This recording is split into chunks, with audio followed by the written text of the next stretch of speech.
With this video, I wanted to put something out there just to talk about the downfall that investors can have. And by downfall, I basically mean they go through some period of difficulty where typically their returns are negative, meaning they've lost money at some point had they sold, or at least on paper. And this can happen for a variety of reasons. But generally, I wanted to put a piece out there to sort of talk about why that's a good thing, and that I personally, when I'm looking at an investor or when I'm assessing my own capabilities as an investor, I generally want to see that this individual has basically done well, obviously, but at some point had some sort of downfall. And I can give you a few examples of a few famous investors that have had theirs and then go back from that and then sort of recover from that, and maybe they've changed their style slightly and adapted from that, and they're a lot more, the main benefit is they're a lot more risk aware.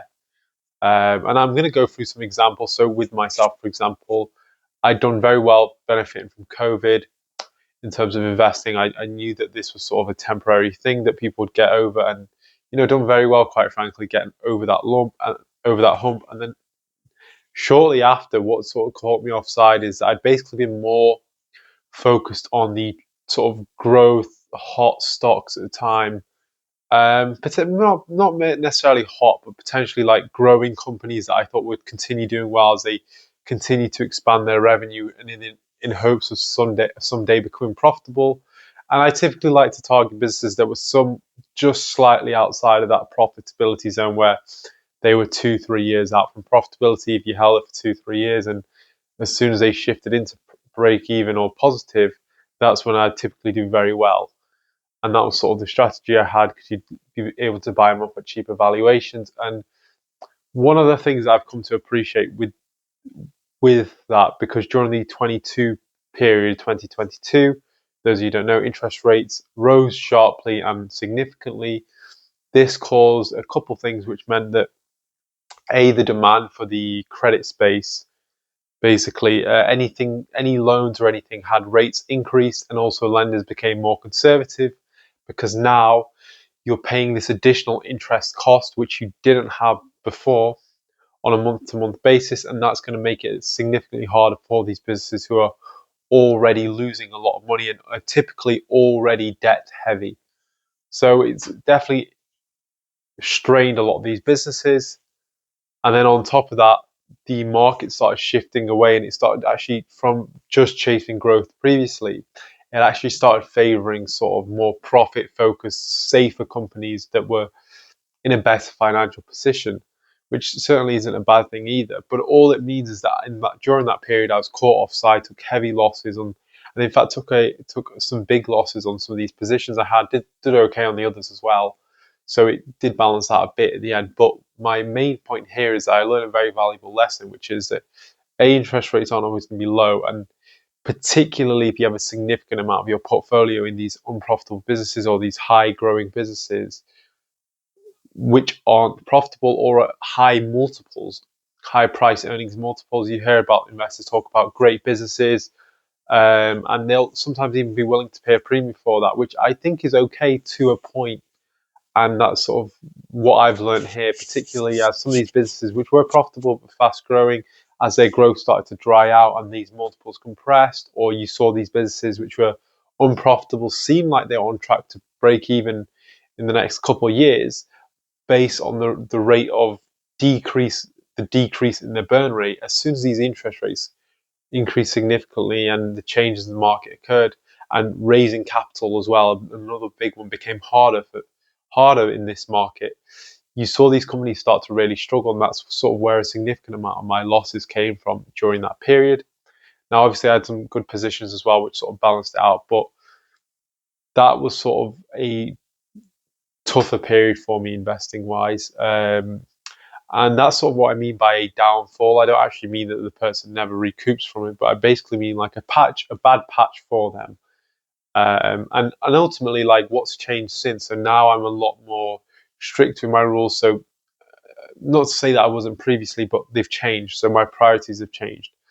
I'm a lot more risk adjusted return focused, whereas previously I emphasized the return a lot more, whereas now I'd say it's a more equal weighting. Now it is subjective, it's my own opinion here, but I would like to think that I am more risk aware of the reward as well. Not because I understand that a 50% loss means for me to get to break even on a second position would require a 100% increase, and to recoup any time that I've wasted, because there's opportunity cost there as well. And as a good investor, that's a significant amount. So it doesn't make a whole lot of sense to take on much riskier things. I mean, occasionally you may do something, but it has to be really obvious opportunity. And in general, what I've actually found since coming through this patch is actually the idea that high risk, high reward is a fallacy, because whilst you can obviously get those type of positions where you're hoping and praying that the market keeps going higher. Palantir is a great example where you just keep hoping that Palantir keeps growing and the market keeps pushing it and it's going to keep doing amazingly. The thing is that that's only going to continue to a point, and when that stops, when there's no more greater fools, at that point it's all going to switch on its head. I mean, if you look at it now, it's a 2-year forward PE of 200 times, something that ridiculously high, right? So it's a great business. I don't think it's a great investment. Whereas I've sort of coming through that period, I've learned that there's this idea, or there's this concept of the fact that there should be something that's such a high return that the risk takes care of itself. And you can get this in a few different states. So one is that the return profile is so undervalued that actually you are protected from your downside. So this is your typical sort of net asset play. For example, you can typically get like these businesses which they may just have $300 million worth of tankers and $100 million worth of debt, gives you net asset value of 200 million, and the market cap might only be 50 million. That's a 4x there. Now, that they are hard to come by, but you can still find those type of opportunities. Other examples might be that the earnings are so cheap that, again, it's going to take care of itself. That, like, you think just based on earnings multiple or earnings growth that it's going to do very well. It could also be something that's 10 times earnings, but it's going to grow very significantly, where you are very protected on the downside because it's so cheap, and because of where it's trading at. But that very same thing is the very same thing that will give you a lot of your returns, and particularly if you can grow on top of that. Like, I've found businesses which are trading at 4 times earnings that are growing, at least 15, 20, 30% a year, if not even higher in certain circumstances. And there are opportunities where you'll get very high returns from the growth of the business, the earnings, but also just the fact that it re-rates itself, but you're also very well defended. So I think the best opportunities are actually those where you have a high return on a low risk. And so I would rather have significantly less positions and have a handful of these very high return opportunities that actually, by their very nature, protect themselves, because again, it's so cheap, it can't get any cheaper. Otherwise, things will happen, as in, like, management is deciding to buy back their own shares, and they can do so at very aggressive rates. I mean, we're talking like 20% plus per year, 15% plus per year of their own share. I mean, that, as long as there's no massive increase in selling pressure, you should be generating at least 15% increase in the stock value just from that alone. And in reality, it typically tends to be a lot more than that. Or it could just be significant dividend payouts as well. So that's sort of what I've learned there. But that sort of really changed me, and as I've sort of gone there from that period, and that's sort of what I'm talking about in terms of, I would generally look for someone that's gone past their downfall. Not to say that nothing else won't happen again, but they're generally going to be a lot more focused, whereas previously you wouldn't have had that from myself. I mean, if we look at, for example, Mohnish Pabrai ran his fund. I believe it was from 2007 to, for multiple years after that, he had actually taken significant losses and significant declines in the value of his businesses that he held. I know he also had a position that went bankrupt on him. I had one as well in 2022, for example, but he had one there. And his was actually because of a lot of debt as well. A very similar thing happened, actually. And that's been a very big risk, where you can take, like, great investors will take zeros on positions because They just get wiped out on the debt. And again, had it worked out, I've seen the thesis and I've seen him talk about the thesis, and he would have done very well multiple times on his money had that company stayed around for the zinc recycling company that I'm thinking of to basically recover. Probably should have said this earlier as well. Mohnish Pabrai is a famous investor who sort of like follows the teachings of Warren Buffett and Charlie Munger. He runs his own fund now. At one point, he averaged 70% returns, I think, for a decade. So he's a very good investor. As his capital base has grown, I think, and he's sort of become a bit more conservative with the style. I think he's averaging about 18% per year, but nonetheless, very great investor.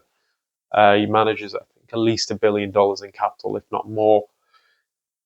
He's done very well in that sense, but that's again something that he's fallen for. And since that period, you can see that he's changed and adapted his style where he'll avoid companies that have debts significant. And again, I think he's sort of following a similar playbook when you look at his like one of his most successful investments, Resos, right? Which for those of you who don't know is a Turkish company. Everyone is basically exiting Turkey because of massive inflation, sorry, that's occurring, and the currency is just being wiped out as well.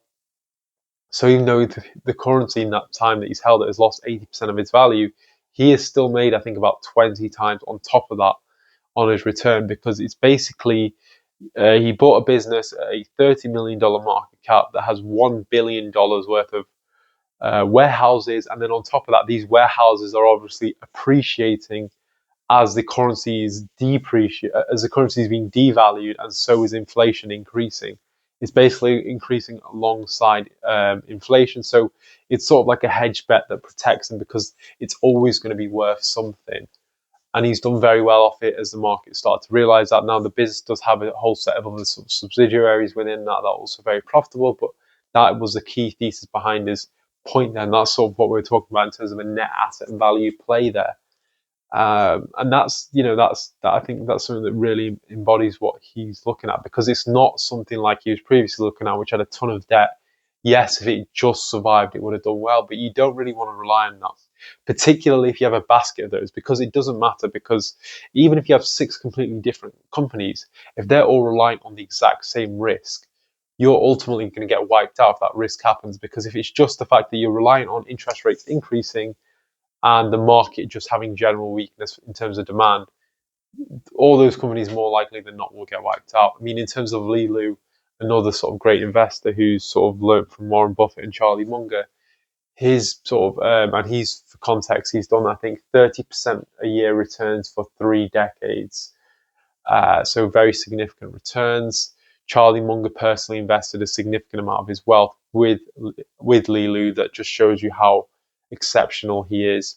He's brought the likes of BYD investment idea to Charlie Munger, who then brought it to Warren Buffett, and they've hence made billions on that investment as Berkshire Hathaway. He has had some mistakes as well, where he's basically done significant amount of derivatives during that period. So during a period where he basically wanted to appeal to other investors to invest into his fund. And as a result, instead of just focusing on the fundamentals, going very deep and understanding these businesses as he typically would, he started trying to use some options and trying to make his returns a more smooth return profile, even though the overall return would be lower. I think his thinking was at the time with the hopes of basically being able to attract more capital, and as a result, even though he might make a lower percentage, if he can do a bigger scale overall, he'll do well. Now that's obviously backfired for him. He remember in one of his lectures he mentions that he basically missed out on a 50 to 100 bagger opportunity because of this during this period, and that's sort of something that very stifled his returns, didn't really work well for him. Another one for him has sort of been during the Asian financial crisis. You sort of listen to some of the positions he's owned, and at some points he would have been down like 50% on his position. So even though he doesn't publicly talk about it a lot, you can sort of get a gauge. Again, and that's something I'm sure has helped him tremendously, particularly when I looked at him talking about a later investment that he made post that period. And he said, well, yeah, there was exposure to the Asian financial crisis, but the thing is, this one particular business he was talking about, which I think was Timberland boots at the time, he was saying that, well, actually only 10% of their business is in that area and the rest is sort of outside of Asia. So they're pretty well protected in that sense. Again, though, you can see that, like, for me, I can see he's had a perspective shift, and it's really sort of made me as an investor more risk aware as well, and making sure I'm very balanced with that, and just understanding the costs of risk as well. It's not just the loss, it's the getting back to where you started. And then on top of that, if you just had mediocre returns through that period, you would have been a significantly ahead, right? So that's something that I'm taking into account as well. But these are sort of just general things that I look for when I'm speaking to an investor. I'm looking at sort of their track record, or I'm wondering whether I should study them as well. That definitely helps significantly.